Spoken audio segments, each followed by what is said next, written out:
High daggers.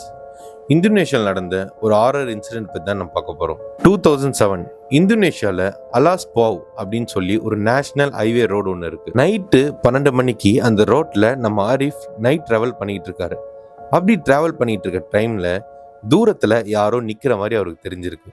ஆனால் கிட்ட வரும்போது தான் தெரியுது அங்கே ஒரு சின்ன பையன் நின்றுட்டு இருக்கான்னு.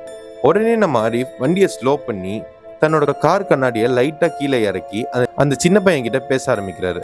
அம்மா, நீ யாரு? உங்க அம்மா அப்பா எங்க? இங்க என்ன பண்ற அப்படின்னு சொல்லி அவர் பேச ஆரம்பிக்கிறாரு. அதுக்கு அந்த சின்ன பையன் எந்த பதிலுமே சொல்லாம தலை குனிஞ்ச மாதிரியே இருக்கான். இதை பார்த்து நம்ம அலிஃப்க்கு ஒண்ணுமே புரியல. அவருக்கு கொஞ்சம் பயம் ஏற்படுது. உடனே அவர் என்ன பண்றாருன்னா போலீஸ் கால் பண்றாரு. திடீர்னு பார்த்தா அந்த சின்ன பையன் பின்னாடி ஓடிடுறான். அவர் கார் கண்ணாடி வழியா பின்னாடி பாக்குறாரு, அங்க யாருமே இல்லை. சைட் மிரர்லயும் பாக்குறாரு, யாருமே இல்லை.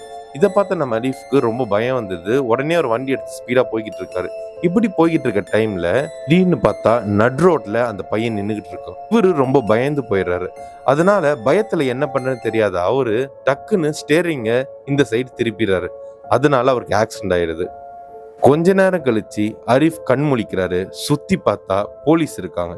ஒரு ஹாஸ்பிட்டல்ல இருக்காரு. அதுக்கப்புறம் இந்தோனேஷியா போலீஸ் நேத்து என்ன நடந்தது அப்படின்னு சொல்லி நம்ம அரிஃப் கிட்ட கேட்கறாங்க. நேத்து நடந்த எல்லாத்தையுமே நம்ம அரிஃப் போலீஸ் கிட்ட சொல்லிட்டு இருக்காங்க. இப்படி சொல்லிட்டு இருக்கும் போது அதுல இருந்த ஒரு போலீஸ் ரொம்ப ஆச்சரியமா கேட்கிறாரு. கொஞ்ச நேரம் கழிச்சு அந்த போலீஸ் ஒரு போட்டோ ஒன்று எடுத்துட்டு வந்து நம்ம அரிஃப் கிட்ட காட்டுறாரு. நீங்க சொன்ன பையன் இவனா பாருங்க அப்படின்னு சொல்லி. ஆமா, நான் இந்த சின்ன பையனை தான் பார்த்தேன் அப்படின்னு நம்ம அரிஃப் சொல்றாரு. அங்க இருக்க எல்லார் போலீஸுக்குமே ஷாக். ஏன் அப்படின்னா அந்த சின்ன பையன் 5 வருஷத்துக்கு முன்னாடி அதே ரோட்ல இறந்துருந்தானா. அவன் யாரு, எந்த ஊர், அவன் பேர் என்னன்னு இது வரைக்குமே இந்தோனேஷியன் போலீஸால அதை சால்வ் பண்ணவே முடியலையா. இப்போ வரைக்குமே அது மிஸ்ட்ரியா தான் இருக்கு. இதை கேட்டு நம்ம ஆரிஃப் ரொம்பவே பயந்து போயிடுறாரு.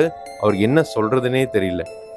இதே மாதிரி வீடியோ பார்க்கறதுக்கு மறக்காம டைகர் மேன் சேனலை சப்ஸ்கிரைப் பண்ணிக்கோங்க. நன்றி.